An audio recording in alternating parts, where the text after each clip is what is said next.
Alright, so after plain radiography, ultrasound and CT physics, we come to MRI, which is the magnetic resonance imaging. MRI uses radio waves and electromagnetic fields. There's absolutely no ionizing radiation involved. And only elements with an odd number of protons possess the property of nuclear magnetic resonance, which include your hydrogen, phosphorus, nitrogen. So after that, let's take a look at the brief history of MRI. So if you see in 1934, C.J. Gorter introduced the concept of nuclear MRI. In 1946, Bloch and Purcell got a Nobel Prize for their work in nuclear MRI. Lothar produced images, of the first animal pictures using the MRI in 76-77. Human anatomy images were produced by groups at University of Nottingham. And in 1981, MRI was introduced into clinical medicine. So if you see, right from 1934 to 1981, so almost there was a period of 50 years through which this technology of NMR or MRI was being modified to be put into clinical imaging. And of course, in 2003, Rotherberg and Mansfield share the Nobel Prize for developing the MRI. Now, when someone uses the word, 1.5 Tesla, 3 Tesla, 0.5 Tesla, what is Tesla? Tesla is the strength of the magnet which is used for the MRI. And the commonly used magnet strength is 1.5 Tesla. Obviously, you might find MR equipment with 0.5, 0.2, 1 or even 2 Tesla. But 1.5 Tesla is more or less standard. 3 Tesla MRI machines known as ultra high field imaging are now being introduced.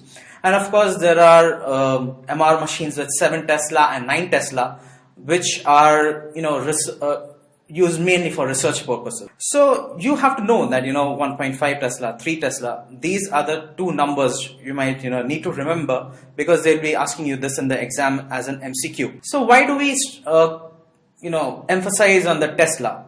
So it is that the higher the strength of the magnet, you will have the better images. The better will be resolution. And the basic sequences that we use in MRI are basically the spin echo sequences, which is T1 and T2, and the gradient sequences. These are the two basic. And then there's a whole long list of sequences which can be used, but then that's this cannot be covered in this lecture. So let me teach you the basic principles of MRI, which can be, which even a lot of radiologists find difficult to grasp. So simply put, a patient is placed inside a magnet. A radio wave is sent through the body. The transmitter is then turned off, and the same patient which re-emits the radio waves, which are used to form the image. So the hydrogen nuclei or the protons in the body align themselves parallel or anti-parallel to the magnetic field. Now these hydrogen protons, they are within the body. For each transverse image, a short powerful radio signal is sent through the patient's body perpendicular to the magnetic field. The hydrogen atoms, which have the same frequency as a radio wave, resonate with the radio frequency wave.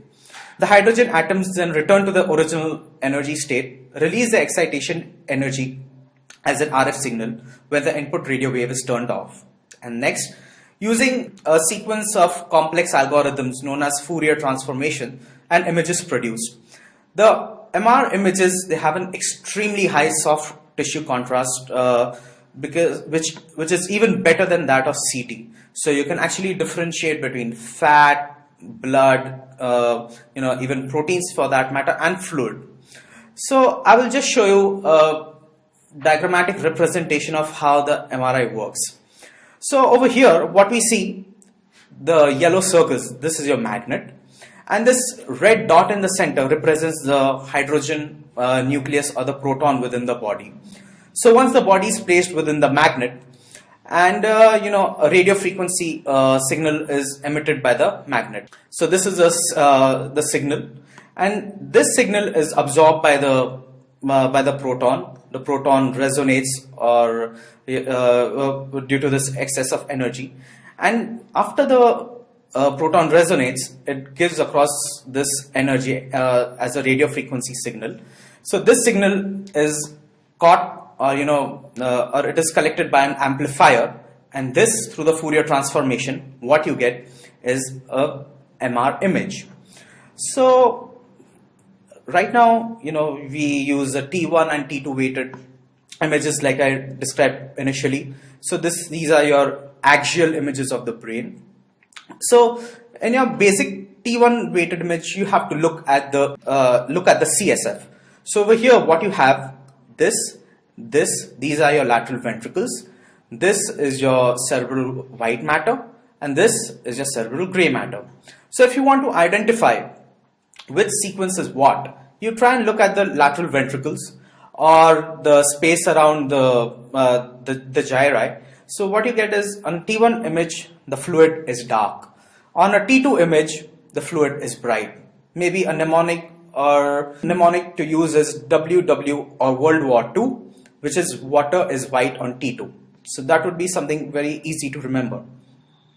There are a host of other sequences which are used in present day imaging. So which is the flare sequence, wherein it's a T2 weighted sequence where the suppression of signal from the CSF is done, so that the pathologies within the parenchyma, they stand out. Another thing is the PD, or the proton density. There's a diffusion weighted imaging. Now let me tell you about this diffusion weighted imaging. It is a relatively new sequence, and it is so useful, and it has more applications in imaging of the stroke and tumor imaging, because this sequence is so sensitive that it picks up strokes or infarct within less than 30 minutes. So, and then there's this another T1 weighted image after giving contrast. Gradient sequences are excellent in picking up microhemorrhages and calcium. Another sequence that we use is the TOF, or the time of flight, which is basically we use it for MR angio, wherein there's no contrast which is injected, and just by putting on the sequence you can actually see beautiful flow within the blood vessels. So if at all there's a block over here or narrowing of the vessel over here, you know that the flow is compromised. So what are the advantages of MRI over other cross-sectional imaging modalities? That is namely the CT. One, there's no ionizing radiation. It provides a soft tissue contrast superior to that of other modalities and is able to image in multiple planes. Now talking about multiple planes, let me tell you the imaging is done in 3 planes. Like I said initially, there's a coronal plane, there's a sagittal plane, and there's an axial plane. Its sensitivity to motion enables the visualization of vascular structures with or without the administration of contrast agents. Like I just told you, the TOF sequence that I showed you, which we use for MR angio, you don't need to inject any contrast for that. Just by sensing the motion of blood, it picks up the signal and it makes into an image. And now, there are these advanced imaging methods like, MRI spectroscopy, diffusion weighted imaging, perfusion imaging. It provides important clinical benefits through the in vivo characterization of metabolism and blood supply, and thus allows functional imaging. So in MRI, we're not just doing the anatomical imaging. What we're also doing is we're trying to study internal physiology of the lesion or within the brain. We're trying to look at the metabolites. We're trying to look at the blood supply. So all these things really help in clinical management of the patient. What are the limitations? One thing, it is expensive. It's not as widely available as the CT. The contraindications include obese patients, patients with pacemakers, patients with loose bodies or metallic implants in the bodies. And one more thing is heating. Another aspect is MRI has not been proven safe for first trimester imaging. Although a lot of people do fetal imaging, but that is beyond the second trimester. So what is the difference between MR angio and CT angio? MR angio, one thing is it is non-invasive but time consuming. There is absolutely no contrast required. One thing what it does is it causes overestimation of stenosis of the slow flow. It is difficult to identify calcium, and once again there is no radiation. CT angiography, it's relatively non-invasive. Again, it is quick. It can be done within a minute. Administration of iodinated IV contrast is required. But what happens is, suppose if the patient has a renal disease, you might want to go for a MR angio rather than CT angiography. Slow flow is well imaged, and one important advantage of CT angiography is it is extremely good in identifying calcified plaques, which is not efficiently done on MR imaging. And of course, there's a problem of radiation. So after this, we come to the contrast media. Contrast media is there are different contrast media for different imaging modalities. So we shall consider radiography and MDCT together, or multi-directional CT together, MRI and ultrasound. So if we're talking about the radiography and CT, there are positive contrast media. So what happens is when these contrast media are injected, or maybe they're taken orally, if once they're administered in the body, it helps to, one is identify the organ which needs to be studied. You look at the pattern of enhancement, you do better characterization of the lesion. So let me start with the positive contrast media. They're basically divided into iodine based and barium. Iodine is further divided into intravascular, oral, and others. So, others would include HSG, hysterosalpingography, micturating cystourethropography, and fistulograms. And obviously, we have the barium. The barium contrast is used for all the GI studies. If you want to do a barium swallow, a barium meal follow through, or even an enema. So, after knowing the positive, we'll talk about the other types of contrast media. Positive, we've already spoken. Negative is air. Sometimes air is introduced or insufflated as a negative contrast media, which can be quite helpful. Another neutral, just to know, is methyl cellulose.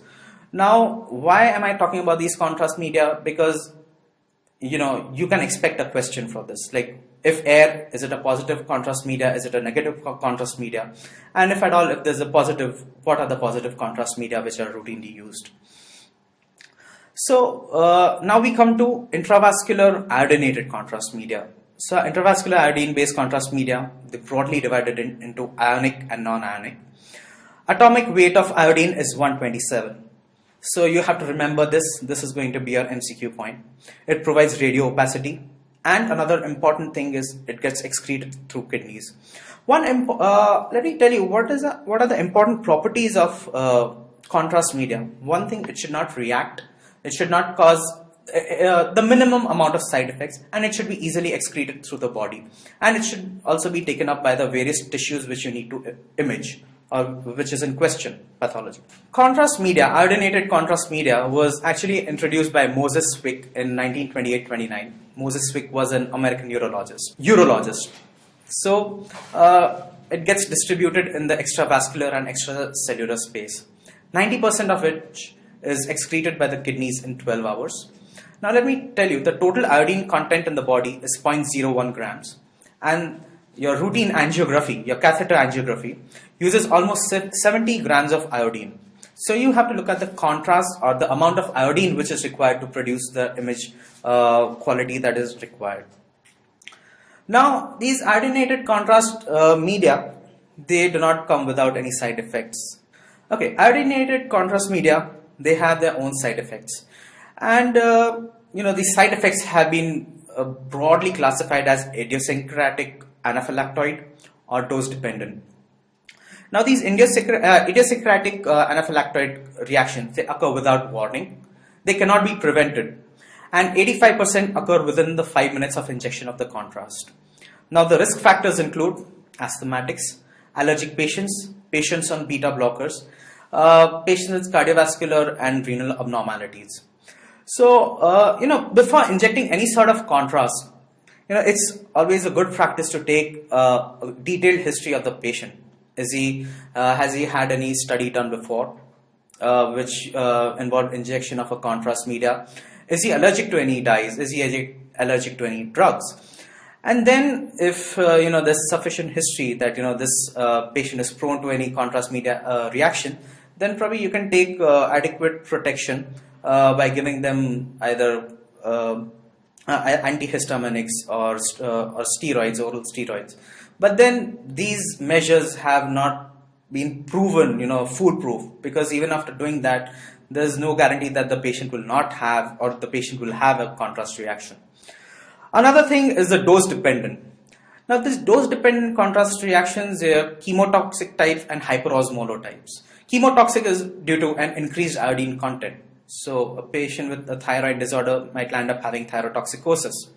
And the hyperosmolar types, these reactions, they predominantly cause erythrocyte damage, blood-brain barrier damage, vasodilatation, hypervolemia, and cardiac depression. So, again, I come back to the same issue. What are the factors predisposing to adverse reactions? It's previous adverse reactions, history of asthma or bronchospasm, cardiac disease, dehydration, hematological and metabolic conditions, renal diseases, and to a certain extent, neonates.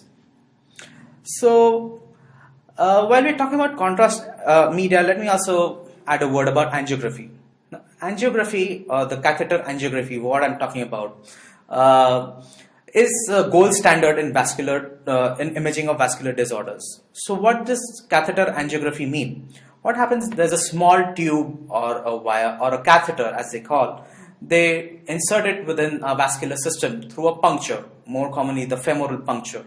And once the wire is within the vessel, what you do is you inject the iodinated contrast, and that contrast will flow into the branches of the vessel, and then you take a picture of it. So what you get is a picture of the entire arterial tree, which is opacified by the iodinated contrast. A Seldinger technique, that is a technique through which arterial puncture is done. You need to know this because this might come as an MCQ question. So, and arteriography also allows therapeutic interventions like stenting and embolization in vascular disorders. So, angiography can have, a double advantage. One is diagnostic, and in the same sittings, if there's any correction which needs to be done, if the vessel is narrowed, you put in a stent, or if there's abnormal bleeding, you can inject a glue or something to block the vessel. Or what you can do is, if there's an aneurysm, what you do is there are thin wires or thin coils which you can put it into an aneurysm so that the aneurysm gets blocked and the bleeding stops. Now, the contrast media for MRI is positive, that is a gadolinium based, and the negative contrast media is once again air and containing agents and mangafodipir. Now, up till now, gadolinium was considered absolutely safe. I mean, that was the option for patients, patients with renal compromise, that they could opt for this gadolinium. But nowadays, there's a lot of material which says that patients with CRF or end-stage renal disease, if you give gadolinium in those patients, they end up, maybe after 15 years, 20 years, they end up having a disorder called nephrogenic systemic fibrosis, wherein there's so much of fibrosis happening in the body. You can have contractures and skin contractures, limb contractures, and then ultimately it might lead to death. So, one thing people need to know about NSF. Again, in ultrasound, they have, positive and negative contrast media. Positive contrast media would include microbubbles, and negative is saline. Nowadays, there's a lot of work being done, or applications of ultrasound contrast media. You look for evaluating hepatic masses, Dopplers, or even if you want to do the negative contrast media, you do sonohysterosalpingography. So what you do is you inject fluid, and you look at the negative contrast, and you look at the patency of the tubes. Okay, after finishing with your routine imaging modalities, your radiography, CT, MRI, and ultrasound, now you need to know about this one terminology known as PACS, which is known as Picture Archiving and Communication System. Now this system, basically what it does is, so what PACS does is it replaces film and paper. It has a computerized electronic network. Digital images are reviewed with clinical details and allows efficient data management. So, as a PACS, suppose if you're working in a hospital and if you have PACS, if you're working in a ward away from the radiology department, what you can do is, in the ward, you can view the pathology details, you view the X-ray, you can view the clinical information. So all that is placed at one particular location without the need for you to, run around or get extra paperwork. So that is what. So this is a new concept which is happening. This is known as PACS. Basically, it is integration of all the patient's details, all the lab work, and all the imaging studies for the patient. Now we move on to nuclear imaging. Nuclear medicine relies on the use of radioactive materials to evaluate the functional status of various organs and tissues. It images the functional activity from which anatomy can be inferred. The gamma rays used in nuclear medicine are produced by the decay of unstable atomic nuclei and involve the detection of photons emerging from the patient's body. So in nuclear imaging, what we do is we introduce radioactive material. So either through injection or oral, or you let it concentrate into one particular organ of the body where it is taken up. And once these radioactive material, they concentrate in that one particular area of the body, they emit radiation. These radiation is picked up by the gamma cameras and they form an image. So let me just give you a picture, an example. So over here, this is one lesion over here in the lung, and all the injected contrast media, it has come and concentrated over here. There's another lesion over here. So all the contrast media has collected over here. So this helps you identify the lesion. This brain, thyroid, and these are the certain areas within the body which it is normal to find an increased uptake. So one should know that which are the false positives and not mistake them for a disease process. Another thing is radiopharmaceutical fall into one of the two fundamental categories, which is either diagnostic or therapeutic. The ideal diagnostic radiopharmaceutical is a pure gamma emitter and has an energy in the range of 100 to 250 kilo electron volts. Far and away, the most commonly employed radio label in diagnostic nuclear medicine studies is technetium-99m, which has a half-life of 6 hours. Now you have to know this technetium-99m because this is the most commonly used, and there's a quite high chance that you might be asked this in your MCQs. A commonly used therapeutic radiopharmaceutical is iodine-131 in the form of sodium iodide, which is heavily concentrated in the thyroid gland and whose particle emissions destroy the thyroid cells in diseases such as thyroid carcinoma and the hypothyroidism of Graves' disease. Another MCQ point is I-131. Remember this because this will be asked in your MCQs if at all it comes. How do these radiopharmaceuticals localize within the body? One, capillary blockade within the lungs. Lungs has multiple small capillaries, so these radiopharmaceuticals, they go into the lungs and they block them. Phagocytic activity. So basically this is seen in your reticular endothelial system, which is your liver, spleen and lymph nodes. Compartmental localization, that is lungs and GI bleeding. For instance, this GI bleeding, you give radio-labeled RBCs. So you inject them and then you try and view. So when the blood is trickling in through a focus on area, when it comes within the compartment or within the lumen, you can identify the area of the bleeding. Active transport through cell membranes like thyroid. Absorption, this is seen in bone marrow imaging. Now this is an entire list of radiopharmaceuticals which can be used according to the system. Out of this, which you might remember is, I would suggest is, one is for the brain is technetium-99 pertechnetate. CSF is technetium-99m DTPA. Now cardiac, you have to know the cardiac. Cardiac is quite important. So one is thallium-201, technetium-99 sestamebe, technetium-99 pertechnetate. Liver, you can remember sulfur colloid, technetium and DZeta. Lung radiopharmaceuticals, basically they use for pulmonary embolism and other disorders. So they use xenon and krypton.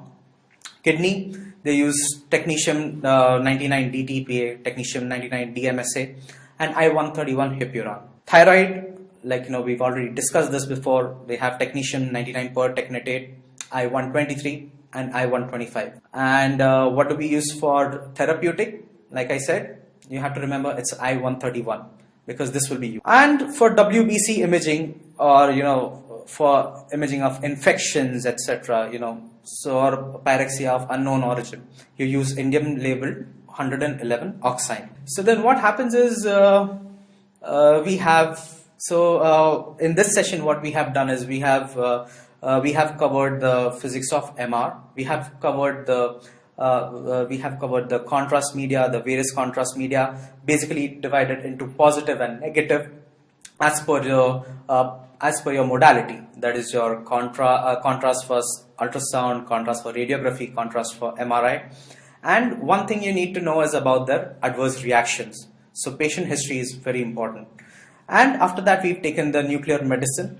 Nuclear medicine, you should know what are the applications, and especially from the exam point of view, you should know about thyroid, the radionucleotides used for thyroid, radiopharmaceuticals used for cardiac, and for liver, and for lungs. So these are the four more important topics.